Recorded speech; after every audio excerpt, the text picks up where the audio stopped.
Bom dia, pessoal! Hoje estamos aqui nesse canavial para falar um pouco mais dele, o setor sucroenergético, que é um representante fundamental na economia do nosso país.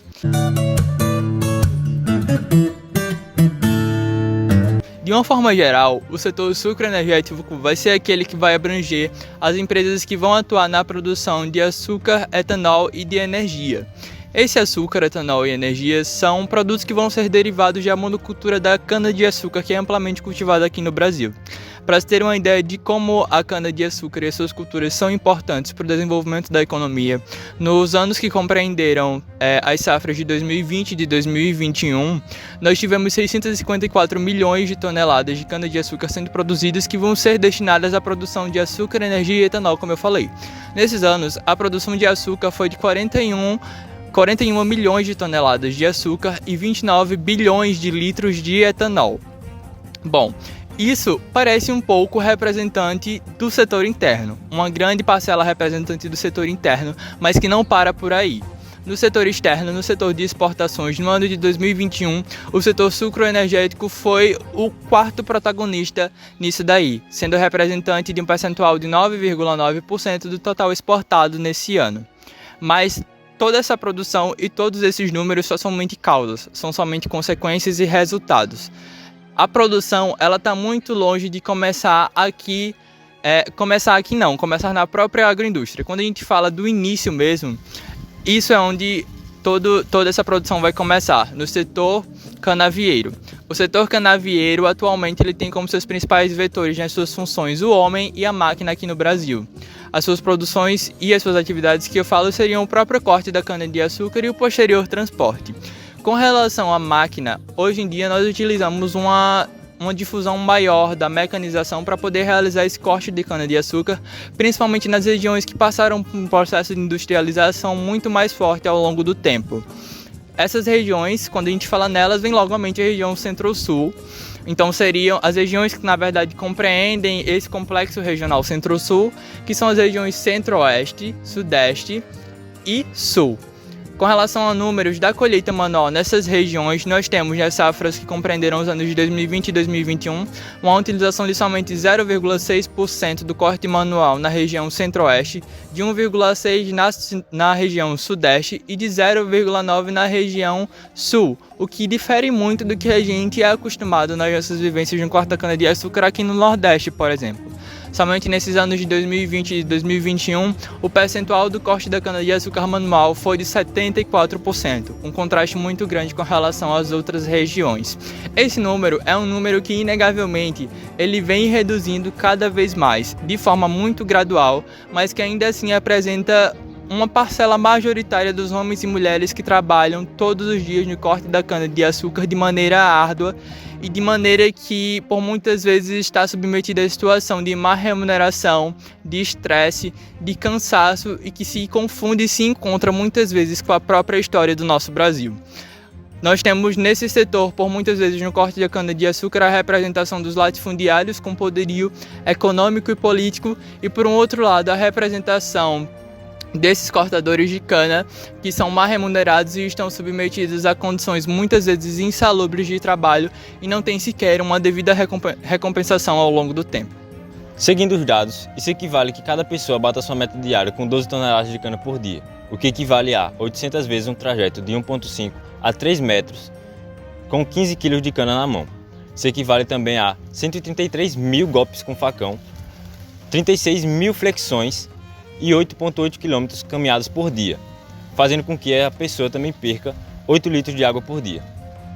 Em decorrência da crise do petróleo, a produção de álcool aqui no Brasil aumentou, principalmente pela sua utilização dos combustíveis automotivos.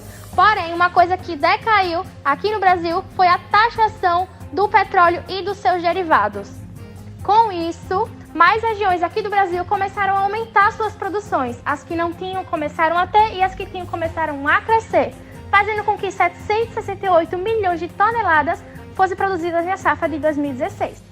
E com essa imagem conseguimos ter um pouco da noção da produtividade aqui de cada estado de Alagoas. As mais claras, a que possuem menor produtividade, podendo ter relação aí com a topografia dessa região. e as mais escuras as que possuem maior produtividade da cana-de-açúcar, podendo ter as melhores e maiores planícies do nosso estado. O Brasil tem seu principal foco na exportação de produtos básicos oriundos da cana-de-açúcar. E só aqui no estado de Alagoas possuímos 24 usinas, 21 destilarias e 444 mil hectares de cana-de-açúcar já plantada.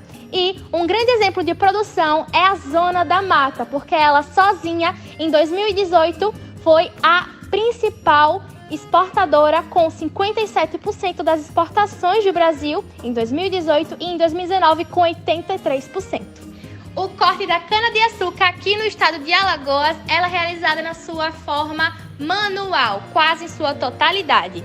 Já no estado do Norte, ela é realizada na sua forma mecanizada na sua maioria. E uma pesquisa constatou que em 2016 os trabalhadores do estado de Pernambuco trabalhavam por apenas R$ 437 mensais durante os períodos de safra, que era em torno de 6 meses. E aí, o que acontecia quando eles não trabalhavam? E com uma renda mensal de R$ 437 por apenas 6 meses, os trabalhadores precisavam dividir esse dinheiro para o ano, o que resultava em R$ 218,50 por mês durante um ano. Após as comparações numéricas do Brasil e do nosso estado de Alagoas, chamo agora Júlio. É com você. Como nós sabemos, o corte de cana é um trabalho que exige muito do corpo. Porém, aqueles que praticam, que fazem esse trabalho, não só sofrem com problemas físicos após se aposentarem ou coisa do tipo.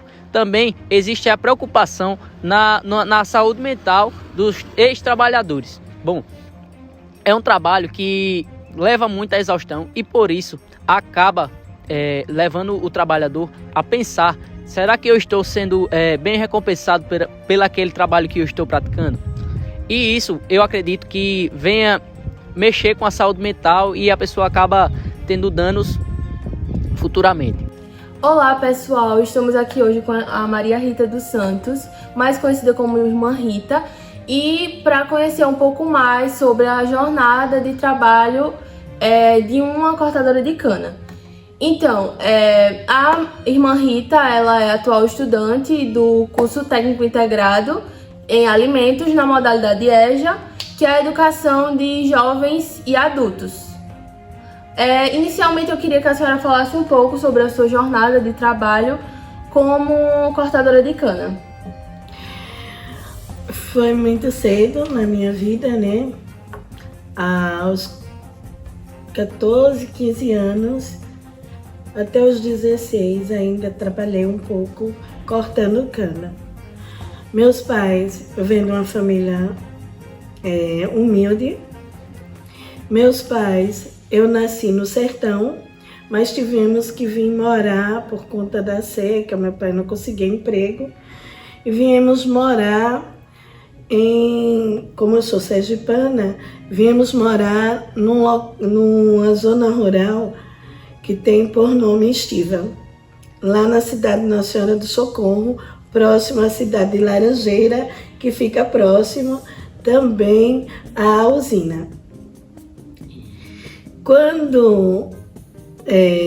Durante esse período, meu pai caiu de uma caçamba, que ele trabalhava pegando pedras, né? E a caçamba virou e ele veio até algumas fraturas. E como não era trabalho registrado, também não tinha como eles repassar dinheiro para meu pai. Então meu pai ficou na cama, minha mãe grávida, nós não tínhamos casa, era casa de aluguel, então eu era mais velha, tive que ir trabalhar. Não era justo, nunca foi justo o horário que eu saía, né? Até hoje não é justo, né? Os cortadores de cana saem às 4 horas, 4h30 da manhã, né?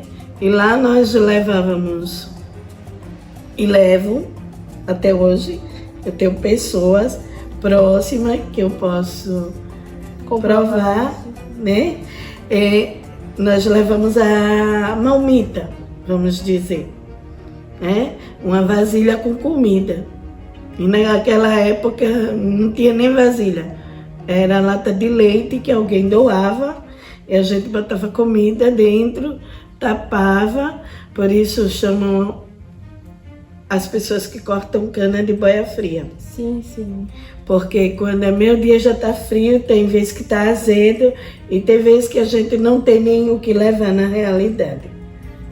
Com relação a... Eu queria entender o que o trabalho, cortar cana, representava na sua vida. Naquele momento era grande saída. E eu tenho certeza que para muitos é uma grande saída. Porque apesar de você olhar o trabalho escravo, era quem mantinha a renda familiar ali, era a comida, certo? Era o pagamento do aluguel, certo? Nós cozinhava lenha, porém tinha que pagar a casa e tinha que comprar comida. E eram 5 irmãos. E sua jornada de trabalho, como era que ocorria? Aí ia até a tarde, né? Das 4h30, que eu pegava o ônibus, porque quando você já sai certo que vai trabalhar. Quando eu entrava naquela época não era ônibus, era caminhão. Quando a gente subia nos caminhões, 4h30, a gente já ia pro trabalho. Então, quando chegava lá, eu já ia pegando e cortando, porque era por tonelada, era produção. E eu acho que até hoje continua por produção. Com relação a acidente no trabalho, a senhora já presenciou algum? Cortes, né, de facão. Hoje se usa muito luva, hoje se protegem mais. Mas corte de facão, eu tenho marcas, né, nos braços, né, também a cana também. A gente tem que ir com casaco de manga comprida, mas naquela época, né, nos anos 80, ninguém dava muita importância para isso, né? Hoje não.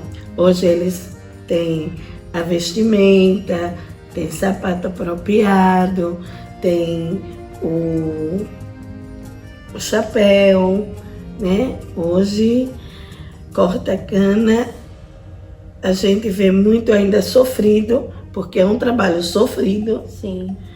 Porém, hoje eles têm uma carga horária menor, 8 horas.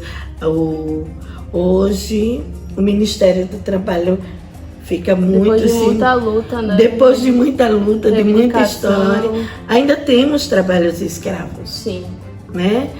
Porém, hoje é bem menos e assim, é bem mais fiscalizado. Agora vamos para a pergunta-chave dessa entrevista. Eu queria saber, ao final de cada safra, qual era a sua percepção, assim, se a senhora tinha alguma percepção de mudança na sua saúde física ou mental?